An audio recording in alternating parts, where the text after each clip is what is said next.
Daddy Magic Show, and I think it's time. I think it's time that we get things rolling for the Monday night. We're going to be talking right now. What do you want to do? A rundown, Enzo? You want to go to the rundown of AEW Dynamite this Wednesday night, live from Tampa on TBS. We're talking 8 p.m. It's AEW Dynamite 200, the 200th episode of this great show.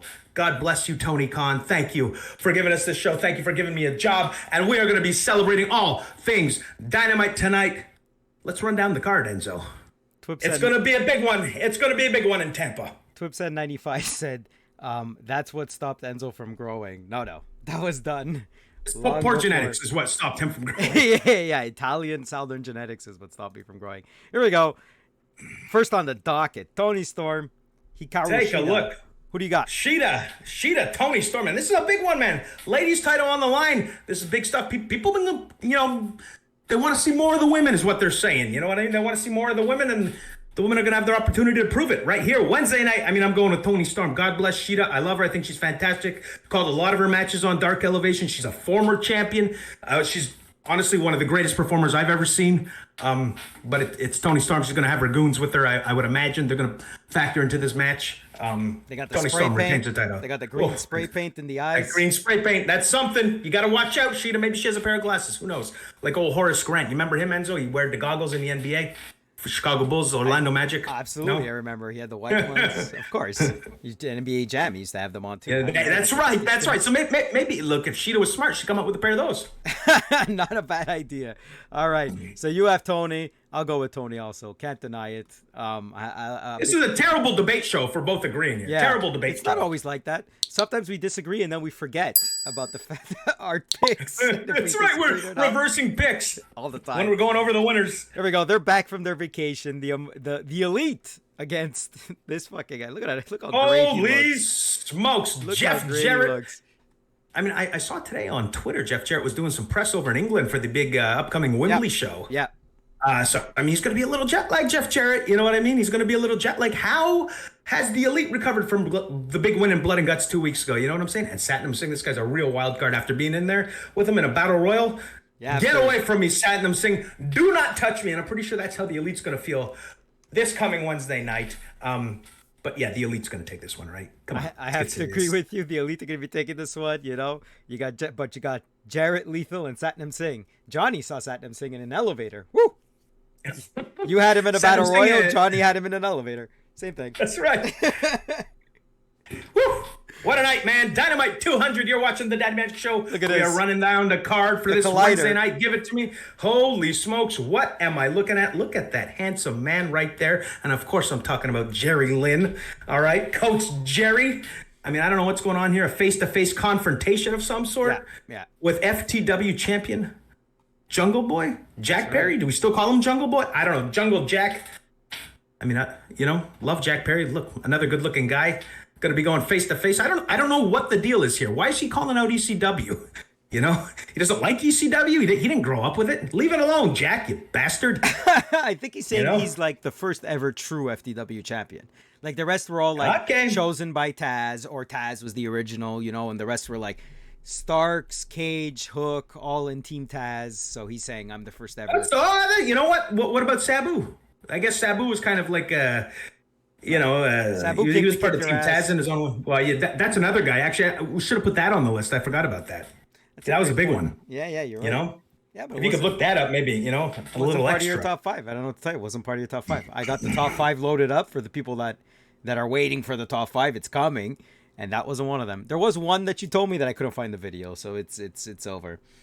Fair enough. Let's. Randy 336 is asking you a question that I know the answer to, but you probably the best wrestler I've ever faced. Biggest.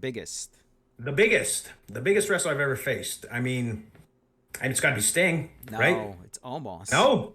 He means you mean biggest like the tallest. Yeah, almost. Yeah, whatever his name is there. And had his first match, a 2-on-1 handicap match that didn't go our way in Lakeland, Florida back in the summer of 2019. But that clip of you guys wrestling him kind of went semi-viral. Like it was a big deal when people saw this. Yeah, it was kind of all over the news, right? It was all over. I think it was on Sports Illustrated and stuff. That's right. Maybe TMZ or something. A lot of outlets picked it up for sure. What you got ESPN. What you got here? Aussie Open. Well, I mean, here we go. We're going to have the ROH tag team titles are going to be on the line. Dynamite 200. Aussie Open here, taking on the Masked Bandits. I mean, I guess there's only one masked guy in there, right? Yes. El Hero del Viking. Something like that. Against the Commander. Who is he commanding? That's what we want to know. Look, I mean, I can't. I don't want to say because I think I don't want to talk about the winner of this match. No, just gonna leave it at that. Do you have a pick? Do you have a pick for this match? Yeah, I got the Aussie Open. He's back. You're taking Aussie Open, huh? Yeah, absolutely. They retain. It's for the World Tag Team Championships. What are you? You want a shot? Yeah, you want the titles? No, that's not what I'm saying. I'm just saying I think I read a little spoiler, so it's hard for me to. Oh, you can't. Okay. You know what I mean? You're not biased, but you're definitely biased when it comes to this one right here. Ooh, yeah. I mean, and this is a tough one. Like, what happens in this match if Chris and Takeshita win? What is he going to be with them full time? What happens to my career at that point? But that doesn't mean if Danny and Sammy win that it fares any better for me. You know what I mean? I feel like in this position, you lose. I mean, I'm just trying to figure out what's best for everybody, what's best for me and my family. Ultimately, at the end of the day, that's all that matters, right? I'll tell you right now, Don Callis is going to be up to something when it comes to this match. You can't count Don Callis out when it comes to this match right here. So yeah, and look, if I'm called upon by somebody, you know, Daddy Magic's for sale. I've said it many times. So I'm not picking a winner here either. That's it. Because I'm gonna have influence in this match. You know what I mean? One way or another. So I think the only reason why I give it to Chris and Takeshita is because of Don Callis. You got Don Callis there. He's got so many tricks up his sleeve. The young guns, they don't know how to deal with this kind of old school heat. This guy, they don't know how to deal with him. See, you're buying what Don Callis is selling, right? The millennials. Always. You don't think they have the experience? I hear you. Dude, I've been buying what Don Callis is selling since he returned with Lance Storm on his podcast like 7 years ago. Okay? That's how. I hear you. All right? He came out of the woodwork, the woodshed. I don't know where Don Callis went for 15 years. Where was he? Like, he was Cyrus the Virus in ECW, right? ECW goes down, what, 01? Oh, yeah. January of 01. Yeah, the TNA and did he? And then he just, like, early TNA. Yeah, like, exactly. Early TNA to... I don't know the years, but after ECW, a couple years after ECW, and then like he kind of like just disappeared, and then this guy left for 15 years, right? He showed up at Impact at some point, like 2016, 2017. Well, that was what started it. Was Chris had him on his podcast, and that started steamrolling things where he had him on as a guest. Then he got his own podcast with Lance Storm. Then he was always on Conan's podcast, so he was getting back in the game, you know. And then he started working for New Japan as a commentator, and that was the other thing. How did he get into New Japan? That was also the key, right? Yeah. Well. Chris was working at New Japan. Yeah, that's right.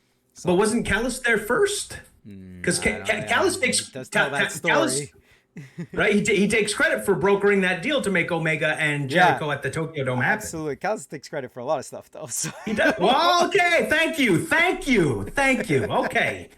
So I'm not this guy is he's not the second coming here. Oh, stop! All right, love Don Callis. You got to take credit for stuff all the time. That's how it works. Eventually, just people think, oh, yeah, he has all kinds of crazy stories, Don Callis. He invented something. He's the Prince of Moldova. All these weird stories that he has. What about this one? Your main event, I assume. So is this the main event? I don't know. It seems to be, it's got a different graphic. Anything goes. A triple threat. Penta, Trent Beretta, Jon Moxley. I mean, wow. This is a match I did not expect. I don't know what to make of this match, but it's going to be wild, I'll tell you that. I mean, these three guys give it everything they got every time they're in the ring, you know what I mean? So we'll see what happens, man. I've mixed it up with all three of these guys. I think Jon Moxley's going to take it, right? He's not a guy who's going to let an opportunity like Dynamite 200 slip by him. He's kind of, I mean, you can make an argument that he's been the face of AEW since the inception, and I think he's going to be leaving with the win on Wednesday night in Tampa. So I agree with you that I think he's going to win, but I'd like Penta to win. I'm a big Penta guy. You do love Penta. You love the face paint. You love the mask, the outfit, the presentation. You love all of it, huh? Yeah, absolutely. He's like, and the cool moves, of course. And he doesn't do he does the lucha, but he doesn't do lucha style. Like he does his own. He's very recognizable. He's got his own catchphrase. He walks a certain way. I mean, if I'm a kid, this is my guy. The mask, all of it. I always said, and this was like, when the AEW game had just started, like the cover should have just been Penta's mask. Boom. That's right. That you've been saying that for years. What's his catchphrase? Zero miedo? Zero miedo. Say it. Zero miedo. In our English What does that mean? What's it mean? What's it mean? Zero fear. Zero miedo. Zero fear. I mean, this guy has no fear. You know, both of those guys. Yeah, exactly. I don't know about the hype man. He has a little fear. Yeah, Shower Rug Mike says Penta's strut is great. Yeah, he's got the strut. He's got the music. He's got a little strut like he's. Right? He's got handsome. Who's very important. He's got this is like gang member. Why can't I think of his name? The guy with the skeleton. Well, why can't La Parca? He's got a little strut like that. Yeah, when he comes out, he's got a cool little strut, Penta. Yeah, you know, come on. Strut, strutting his ass out there, Penta. Huh? That's right. He's got it all down pat. Give him the title. Let's go. I'm with you, man. Maybe I'm with you. Well, all right, let's move it on. That is going to be Wednesday night Tampa. On TBS. Take a look at the graphic right there. You see it live from Tampa, 8 p.m. You guys going to want to set your DVR for that one, I'll tell you. Or, you know, watch it live. It's fun. Watching things live, it's fun. We don't do that anymore. Appointment television. Dynamite 200. Did you like that little clip of the Daddy Magic Show? You probably did. So why don't you check out the full show right here on Twitch and become a sports entertainer. Baby, I can say sorry all day long. And baby, I can say that I was wrong.